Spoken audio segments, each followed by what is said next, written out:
selanjutnya mari sama-sama kita dengarkan sambutan Ketua DPD Partai Golkar Sumatera Utara yang dalam hal ini yang akan disampaikan oleh Wakil Koordinator Bidang Hukum dan HAM DPD Partai Golkar Sumatera Utara Bapak Ija Fahmi Takhir. Kami silakan dengan sekolah.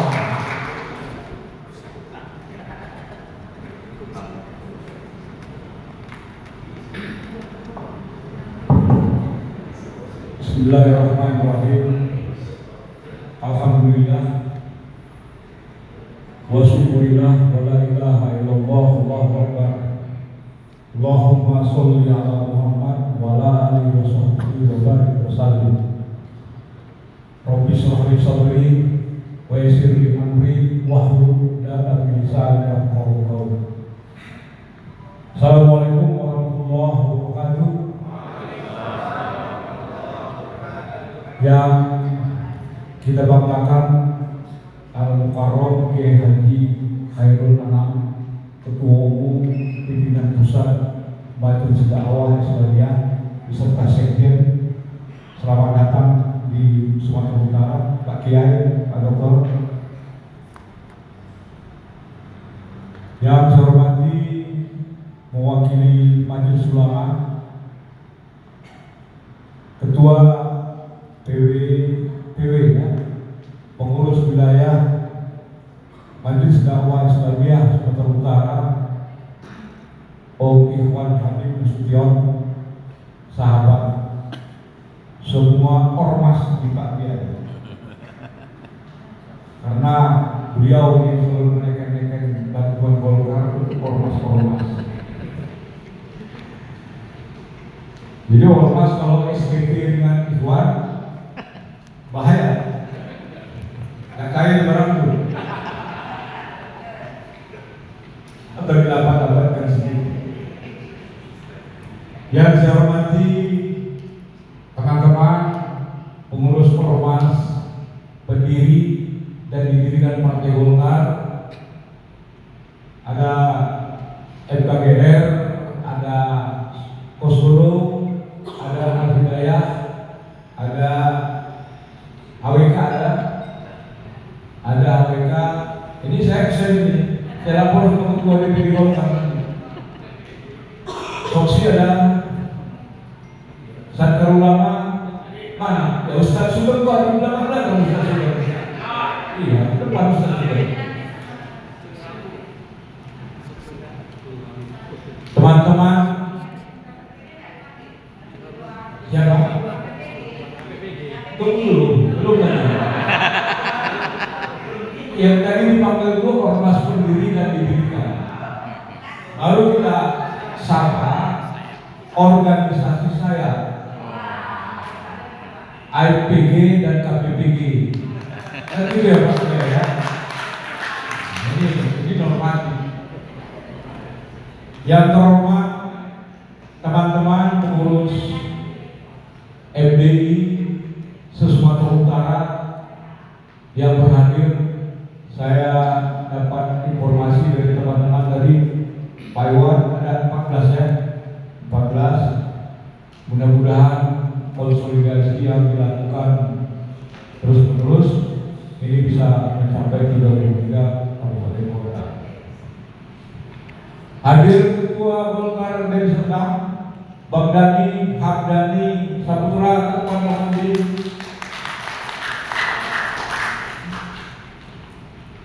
Ketua Angkatan Muda yang mana? Saya dengar sudah ada Ketua Angkatan Muda MDI. Sudah ada? Oh iya. Orangnya kecil. Jadi kalau berdiri di samping Ketua Umum, ini seperti apa lagi? Hadirin yang saya hormati, saya dapat amanah dari Ketua DPD Partai Golkar untuk mewakili beliau, mewakili DPD Partai Golkar juga sekaligus memberikan kata sambutan. Saya tadi agak terkejut dikasih mandat sama Pak Hendriadi. Mandat itu cuma saya sendiri. Biasanya nggak begitu Pak ya. Biasanya kalau Golkar diberikan mandat hadir di acara-acara itu agak ramai. Saya tanya sama yang di mana yang pilih? Oh cuma sendiri nih, nanti kalau buat mandat rame-rame nggak perlu nggak cukup ruang bang. Oh, nah, jadi sekaligus lah saya berikan kata sambutan. Dan juga saya menyampaikan salam dari Pak Ijek kepada Ketua Umum, kepada Sekjen, dan kepada kita semua yang hadir, khususnya peserta Musbil 14 PD FDI Sumatera Utara. Assalamualaikum warahmatullahi wabarakatuh. Bapak Ibu dan hadirin sekalian,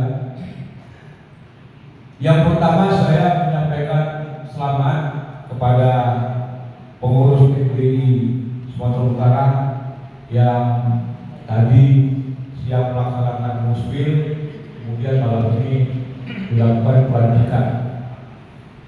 Dengan pelantikan ini maka utuhlah organisasi berdiri dan didirikan Sumatera Utara. Kalau selama ini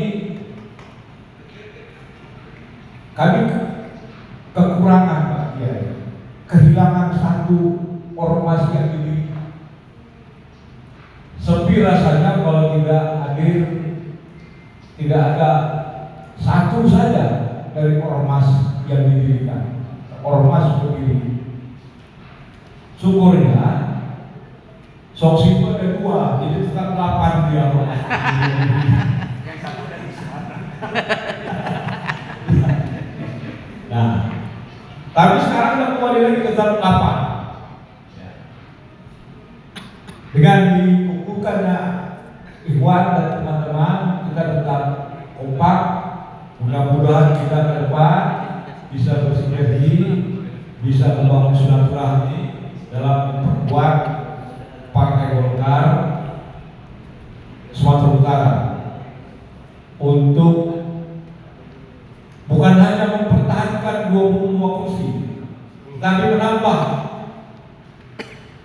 dari 22 kursi menjadi 25 kursi. Kalau bisa lebih, insya Allah.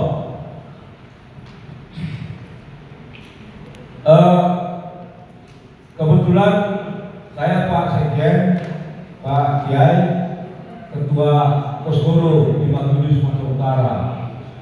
Nah, jadi sedikit-sedikit tahu juga lah sejarah FDI ini. Kebetulan saya sampaikan kepada Pak Kiai, saya pun ditugaskan oleh Pak Ijek untuk menulis buku sejarah 60 tahun Golkar di Sumatera Utara. Nah, saya bilang sama Pak Ijek, kalau saya ditugaskan untuk menulis buku sejarah Golkar Sumatera Utara, saya tidak mau hanya di tentang Sumatera Utara saja, karena belum ada penulisan sejarah 60 tahun Golkar di Indonesia. Tidak ada satupun ahli, pakar, termasuk juga pakar-pakar yang ada di Partai Golkar menulis tentang 60 tahun sejarah Golkar di Indonesia. Maka saya juga harus membuat backgroundnya tentang sejarah Golkar di secara nasional. Nah, alhamdulillah banyak buku yang saya baca, Pak Doktor, banyak buletin yang saya baca, puluhan situs-situs yang saya baca tentang sejarah Golkar dari mulai sebelum terbentuknya sektor Golkar sampai hari ini. Saya berkesimpulan ada 3 gelombang. 3 gelombang konsolidasi kelembagaan secara horizontal di dalam sejarah Golkar.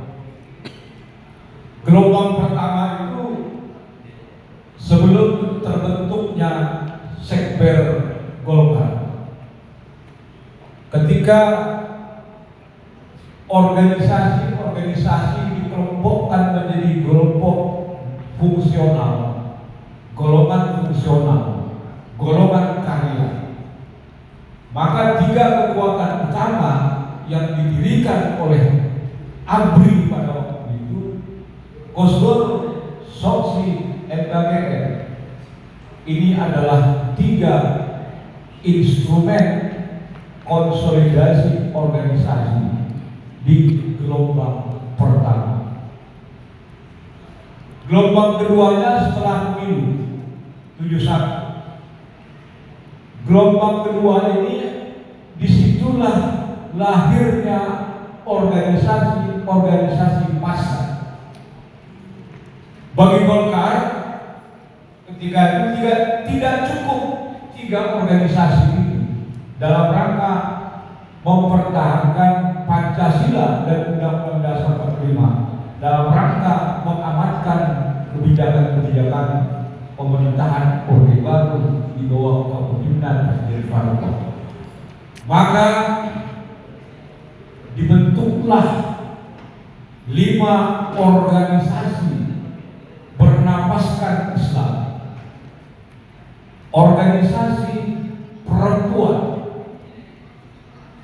organisasi kepemudaan, organisasi bernapaskan Islam terbentuk pertama sekali Sakar Ulama, Satuan Karya Ulama. Kemudian Golkar juga membentuk Majelis Dakwah Islamiyah, di mana hari ini kita menghadiri pelantikan untuk Sumatera Utara. Selanjutnya dibentuklah Pengajian Al-Hidayah, 3 organisasi keislaman, 1 organisasi perempuan muslimah. Kemudian dibentuk lagi 1 organisasi perempuan yang nasionalis yang namanya Himpunan Wanita Karya. Dan terakhir, untuk merepresentasikan generasi muda, dibentuklah Angkatan Muda Pembaharuan Indonesia. Maka 2 gelombang ini lahirlah, di dalam 2 gelombang ini lahirlah Kosgoro tahun 57, MKGR tahun 60, Soksi tahun 61. Di zaman Orde Baru lahir di gelombang kedua Sakar Ulama, Majelis Dakwah Islamiyah, Pengajian Al-Hidayah, Himpunan Wanita Karya, kemudian Angkatan Muda Pembaharuan Indonesia. Gelombang ketiga, gelombang terakhir itu pasca reformasi, pasca Munaslup Partai Golkar tahun 1998. Konsolidasi horizontal, konsolidasi kelembagaan secara horizontal tidak cukup 8 ormas ini. Maka Golkar harus membentuk organisasi saya pemuda dan saya perempuan. Saya pemuda direpresentasikan oleh Angkatan Muda Partai Golkar, kemudian saya perempuan oleh Satuan Perempuan Partai Golkar. Kloplah semuanya. Kita memiliki 10 instrumen pemenangan. Keberadaan FPI di tengah-tengah ormas-ormas ini punya tanggung jawab yang sama, Pak Iwan. Ya, nanti Kiai Hairul akan lebih dalam menjelaskan. Kita punya tanggung jawab yang sama, Om Iwan. Dalam rangka pertama, kalau kita kembali ke sejarah awal, mempertahankan Pancasila dan Negara Kesatuan Republik Indonesia. Pancasila bagi rakyat Indonesia sudah bina. Ini harus kita. Tidak boleh lagi ada lagi yang mengganggu apapun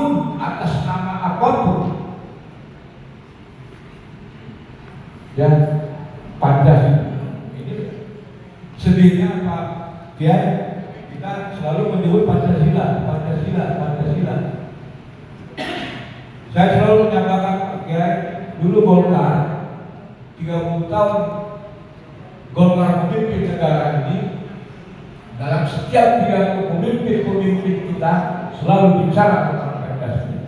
Kita punya konsep melestarikan Pancasila. Sekarang sudah tidak ada lagi, Pak. Kita lupa Pancasila. Nah, saya rekomendasi Pak Kiai kalau di pusat bersama ormas-ormas Asbakarya, bagaimana kita mendiskusikan ini kembali. Saya lihat ini BPIP lagi gampang. Dia bingung sekarang bagaimana mereka mau merumuskan sistem pelestarian Pancasila. Udah nggak bisa lagi. Maka LBI harus ambil. Kita mulai dari sini nanti pemilihan Ekasiga. Ya, kita mulai dari Sumatera Utara. Ada Ekasiga. Bapak Ibu dan saudara sekalian,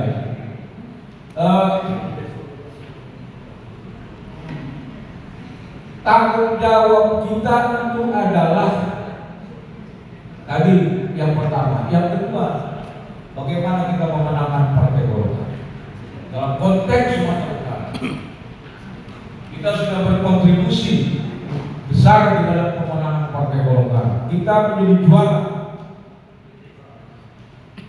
dari 15 kursi pada pemilu 2019, kemudian naik menjadi 22 kursi di pemilu 2024 ketika Partai Golkar dipimpin oleh Haji Musa Rajeksa, Doktor.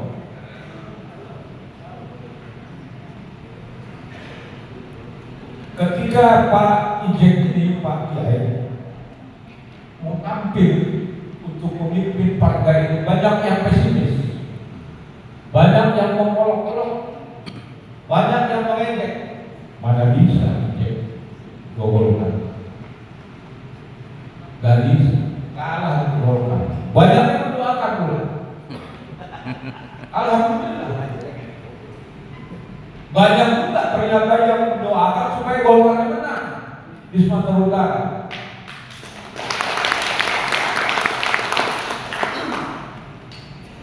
Di seluruh kabupaten kota, Pak Kiai, Pak Dokter, kita bertambah dari 188 kursi di DPRD Kabupaten Kota Sumatera Utara menjadi 208. Jadi kenaikannya luar biasa.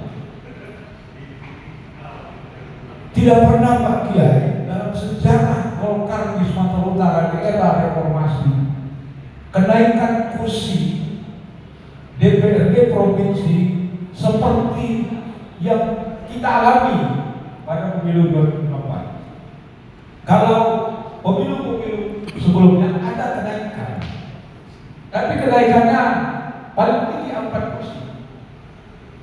Tapi ini 7 kursi. 7 kursi. DPR RI 100%. Dan menjadi 8 kursi. Jadi kebetulan semuanya kawan-kawan Pak Kiai di DPP. Ada Ahmad Kurnia Tanjung, Lampor Sinaga, kemudian Muti Hafid menjadi menteri digantikan Mahdi Jahat, kemudian Novi, dan lagi Pak Mihun. 8 kursi. Dan ini tidak pernah terjadi seperti ini. Saya tidak terpilih, saya terlibatkan Pak Ijek, tidak bisa jadi partai ini. Gak sampai 5 tahun Pak. 4 tahun. Orang kalau memimpin partai 4 tahun dan megang, bukan. Tapi Pak ini santai. Ini bukan kampanye ya kawan-kawan. Saya bukan fakta. Saya bersinar wartawan. Jadi saya kalau bicara menulis apa ada fakta. Ya. Jadi yang terjadi di Sumatera Utara itu Dan ini sebuah peristiwa politik luar biasa. Pak Jack sendiri pun suaranya di luar Jawa, kalau saya tidak salah terbesar, ya kan? Ketua Jack suaranya di luar Jawa terbesar, terbesar 190.000. Nah ini itu pun masih ada juga yang cemooh, menjelek-jelek, yang mengejek. Udah menang masih juga dia ejek-ejek, cemooh, nyolong-nyolong, dibully, dibuat berita-berita hoax, macam-macam. Bapak Ibu hadirin sekalian, di sini posisi MDI Sumatera Utara menjadi semakin penting. Yang pertama, bagaimana kita merawat 22 kursi ini. Kalau bisa kita ikut menambah kursi. MDI harus ikut menambah. Saya selalu menyampaikan kalau setiap ormas kita punya 8 ormas, punya calon jadi setiap dapil di 12 dapil kursi Golkar, kita bukan lagi yang menambah setiap kursi sekali. Enggak, kita bisa mayoritas tunggal. Bisa mayoritas tunggal. Kalau ormas-ormas ini mendudukkan caleg-calegnya yang benar-benar berpunya kapasitas. Kalau enggak ya udah. Memang berat.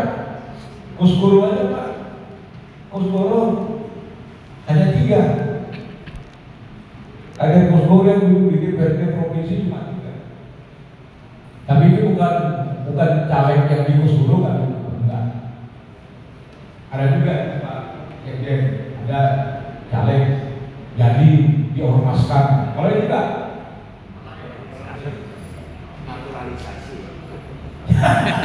naturalisasi. Nah, jadi saya minta jangan berpikir, teman-teman ormas termasuk AIPG, KPPG, jangan berpikir bahwa pemilu 2029 itu masih lama ya. Sekarang kita harus melakukan konsolidasi secara total.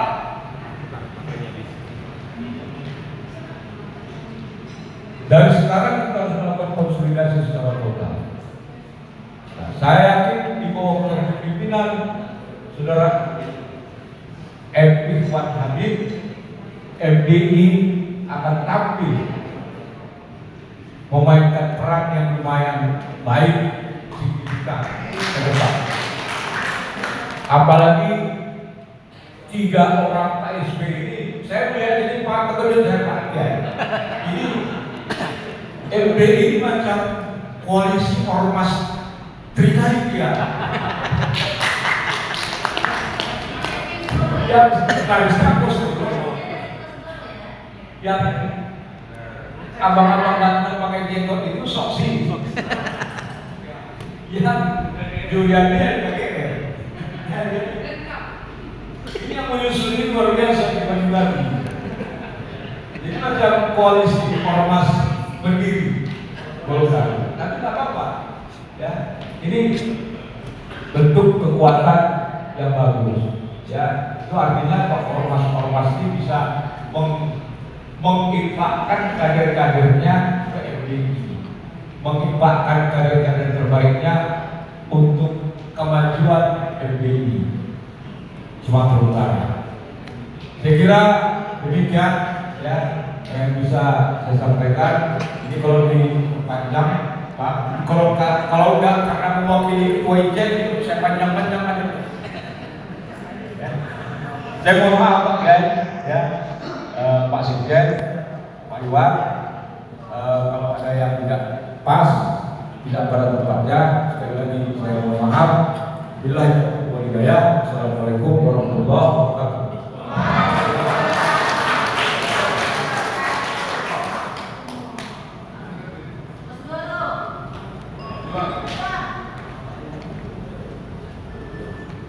Bapak-Ibu hadirin yang dirahmati Allah Subhanahu wa taala, demikian tadi kita dengarkan sambutan mewakili Ketua DPD Partai Golkar Sumatera Utara yang disampaikan oleh Wakil Koordinator Bidang Hukum dan HAM DPD Partai Golkar Sumatera Utara Bapak Riza Fahrudin Takhir yang mengukir sejarah